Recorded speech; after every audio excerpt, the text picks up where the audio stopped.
Hello viewers, വാവ കിച്ചണിലേക്ക് എല്ലാവർക്കും സ്വാഗതം. ഇപ്പോൾ ഓണക്കല്ലേ, ഓണത്തിനൊക്കെ നമ്മളെല്ലാവരും ഓലുണ്ടാക്കില്ല. അപ്പം ഞാൻ ഇന്ന് വന്നിരിക്കുന്ന മത്തങ്ങയും വൻപയറും കൂടിയിട്ടുള്ള നല്ലൊരു ഓലിൻ്റെ റെസിപ്പി ആയിട്ടാണ് കേട്ടോ. ഞാനിത് തേങ്ങാപ്പാൽ ഒഴിക്കാതെയാണ് ഉണ്ടാക്കുന്നത്. ചിലർ തേങ്ങാപ്പാൽ ഒഴിച്ചിട്ടുണ്ടാക്കും, പക്ഷെ ഞങ്ങളിത് തേങ്ങാപ്പാൽ ഒഴിക്കാതെയാണ് ഉണ്ടാക്കാറ്. അപ്പം നമുക്കത് എങ്ങനെയാണ് ഉണ്ടാക്കുന്നത് നോക്കാം. അപ്പം നമ്മുടെ ഈ മത്തങ്ങയും പയറും കൂടിയിട്ടുള്ള ഓല ഉണ്ടാക്കാനായിട്ട് വൻപയർ ഒരു 8 മണിക്കൂർ വെള്ളത്തിൽ കുതിർത്ത് എടുത്ത് വെച്ചതാണത്. അപ്പോൾ ഞാൻ 2 കൈപ്പിടി വൻപയറാണ് എടുത്തിരിക്കുന്നത്. അത് നമുക്ക് ഈ കുക്കറിലേക്ക് ഇട്ട് കൊടുക്കാം. അതിലേക്ക് നമുക്ക് 1 ഗ്ലാസ് വെള്ളം ഒഴിച്ച് കൊടുക്കാം. ഇനി ഒരു 2 വിസിൽ വരട്ടെ. ഇത് പിന്നെ വെള്ളത്തിലിട്ട് വെച്ചാൽ ഒരു 8 മണിക്കൂർ വെള്ളത്തിലിട്ട് വെച്ചാണ്, അതുകൊണ്ട് വേഗം വെന്ത് കിട്ടും. അപ്പോൾ ഒരു 2 വിസിൽ. അപ്പോൾ ഈ ഓല ഉണ്ടാക്കാനായിട്ട് പച്ച മത്തങ്ങയാണ് എടുത്തിരിക്കുന്നത്. പഴുത്ത മത്തങ്ങ എടുക്കും, പച്ച മത്തങ്ങയാണ് കൂടുതൽ നല്ലത്. അപ്പോൾ ഈ മത്തങ്ങ നമ്മൾ പച്ച മത്തങ്ങ ആയതുകൊണ്ട് നമുക്കിതിൻ്റെ തൊലി കളയേണ്ട ആവശ്യമില്ല. അപ്പോൾ ഞാൻ അതൊന്ന് നുറുക്കിയെടുക്കട്ടെ.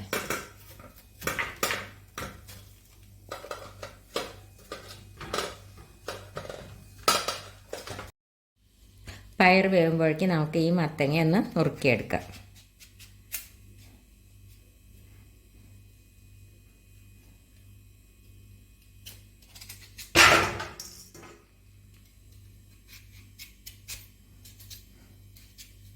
ഇനി നമുക്ക് ഇതിൻ്റെ തൊലി കളയേണ്ട ആവശ്യമില്ല. പച്ചമത്തങ്ങയല്ലേ, അപ്പോൾ എന്നിട്ട് അത് നമുക്ക് ഇതേമാതിരി ചെറിയ കഷ്ണാക്കിയിട്ട് ഇതേമാതിരി വീതിയിൽ നമുക്ക് നുറുക്കിയെടുക്കാം. ഇതേമാതിരി ബാക്കിയുള്ളത് നുറുക്കിയെടുക്കാം. അപ്പം നമുക്ക് നമ്മുടെ പയർ വെന്തിട്ടുണ്ടോ എന്ന് നോക്കാം.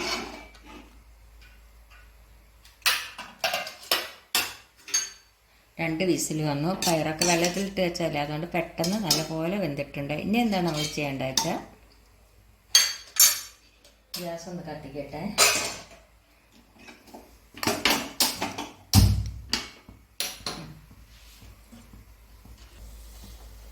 ഇത്ര പോകുന്ന ഒരു കഷ്ണം മത്തങ്ങ കണ്ടാതെ ഇതേമാതിരി ചെറുതാക്കി നുറുക്കിയെടുത്താണ് ഞാൻ ഇതിൻ്റെ തൊലി കളഞ്ഞിട്ടില്ല. കാരണം പച്ച കളറുള്ള മത്തങ്ങയാണെങ്കിൽ ഞാൻ തൊലി കളയുണ്ടാവാറുണ്ട്. അതേമാതിരി നുറുക്കിയെടുത്തിട്ടുണ്ട്. അത് നമുക്കിതിലേക്ക് ഇട്ട് കൊടുക്കാം.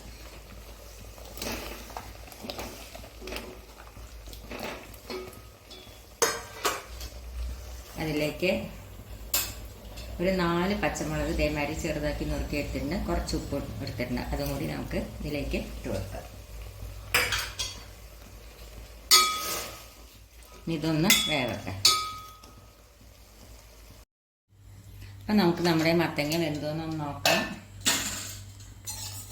മത്തങ്ങയൊക്കെ വെന്തിട്ടുണ്ട്. ഇനി എന്താ ചെയ്യേണ്ടത്, നമുക്കിതിലേക്ക് കുറച്ച് വെളിച്ചെണ്ണ ഒഴിച്ചു കൊടുക്കാം. ചിലരിതിലേക്ക് കുറച്ച് നാളികേരപ്പാൽ ഒഴിക്കിട്ടാണ്. ഞാൻ നാളികേരപ്പാൽ ഒഴിക്കാറില്ല. ചിലരിതിലേക്ക് കുറച്ച് നാളികേരപ്പാലും കൂടി ഒഴിച്ചിട്ടാണ് ഉണ്ടാക്കാറ്. ഇനി നമുക്കിതിലേക്ക് കുറച്ച് വെളിച്ചെണ്ണ ഒഴിച്ചു കൊടുക്കാം.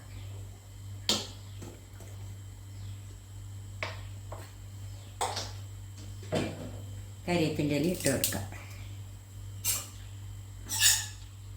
നമ്മുടെ ഓലൻ റെഡിയായി. എല്ലാവരും ഇതൊന്ന് ട്രൈ ചെയ്ത് നോക്കുക. ഇഷ്ടപ്പെടുകയാണെങ്കിൽ ഒന്ന് ലൈക്ക് ചെയ്യുക, ഷെയർ ചെയ്യുക, സബ്സ്ക്രൈബ് ചെയ്യാത്തവർ സബ്സ്ക്രൈബ് ചെയ്യുക. Thank you.